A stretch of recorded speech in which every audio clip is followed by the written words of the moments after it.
Hi all, Master here, and this is the first episode of the Random Encounter.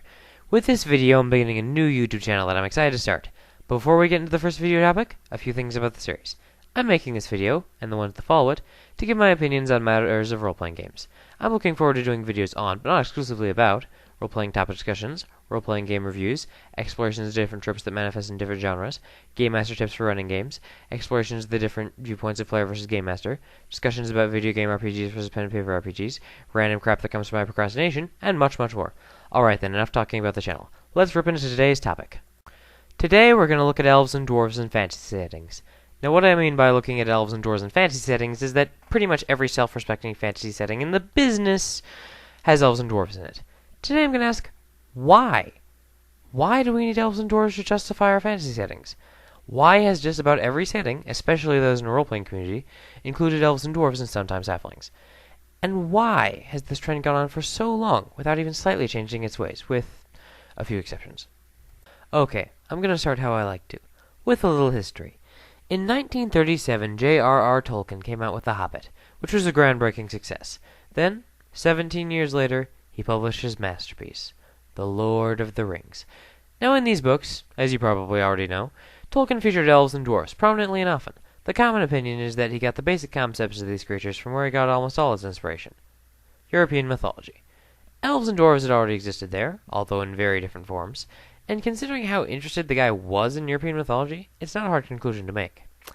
He went into great detail about the backstories, mannerisms, and relations of these fantastical races with other species, to the point where if someone who has immersed themselves in Tolkien's lore sees an undwarfly or unelfly action by an elf or dwarf, she'll back up and say, "Now wait just a minute here."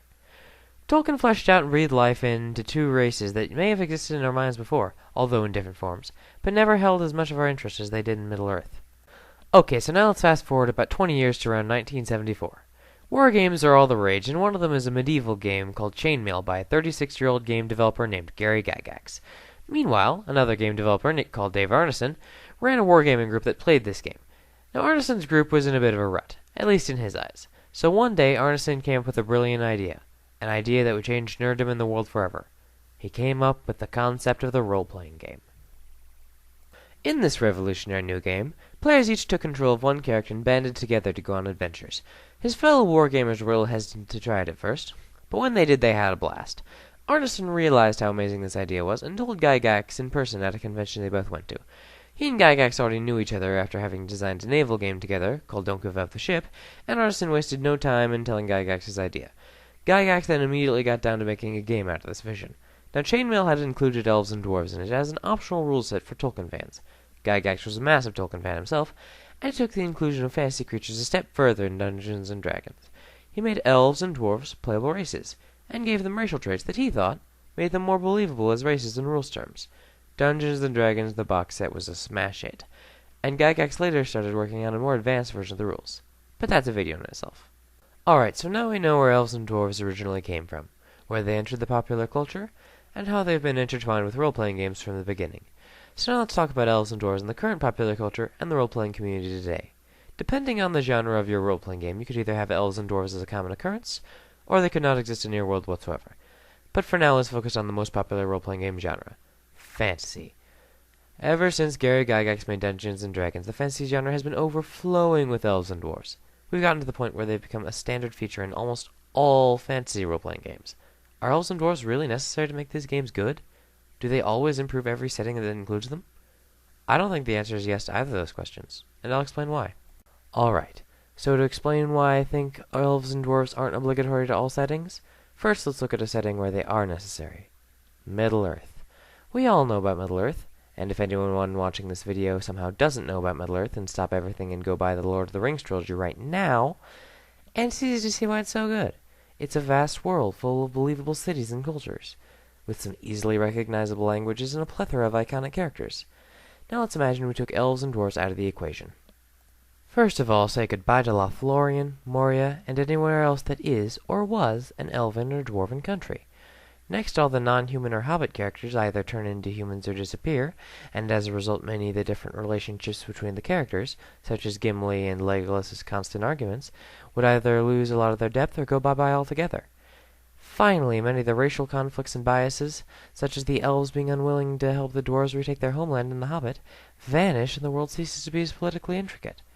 What has hopefully become obvious by this point is that if you took the elves and dwarves out of Middle-earth, it would suck.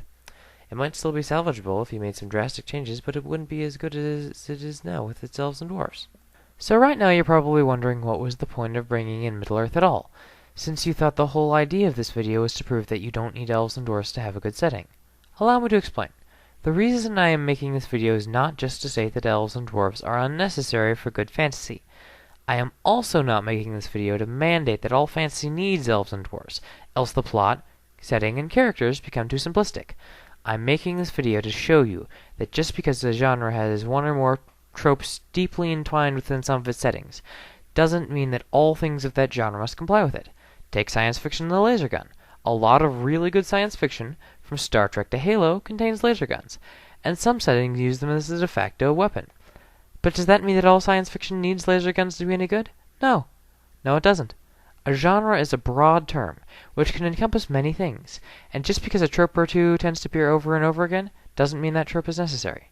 If we go back to our original example of elves and dwarves, we can now see them for what they really are. Elves and dwarves are fantasy tropes that have become almost integral to role-playing games of their genre. We've fallen in love with the idea of elves and dwarves, as well as with the worlds they inhabit. So when our game master tells us that he wants us to try a new role-playing system with new rules and a new setting, it's not surprising that we aren't always willing to just jump in and try something new. Our old setting is familiar to us, and we have many fond memories of playing that one dwarven cleric that killed a vampire with a first-level spell, and having a particular city that we like to call home. But our game master assures us that this next setting is going to be even better than the first, that this is his greatest work yet, and there, available to play for us, are elves and dwarves. We know elves and dwarves by this point. We may even have played them a few times. They were in our last world, and they'll probably be in our next. And having them there as a familiar thing to guide us into a new setting, maybe even a new system, makes them invaluable to us. In conclusion, you don't need elves and dwarves for a good setting. There are plenty of fantastic settings without them. China Mieville's brilliant Perdido Street Station manages to introduce us to one of the most unique and brilliant settings, and some of the most original races this world has ever seen. And none of them even remotely resembles an elf or dwarf.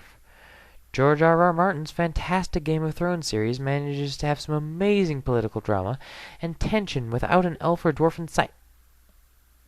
Well, without an elf in sight. In my opinion, though, you don't necessarily need to cut out elves and dwarves for an original setting. You just need to give them, along with everything else in the setting, a twist. Take the very popular world of the Elder Scrolls Skyrim, in which there are many elves, but a good amount of them aren't very nice at all, and the dwarves once existed but have now gone extinct, leaving behind their massive underground cities full of steam-powered robot thingies.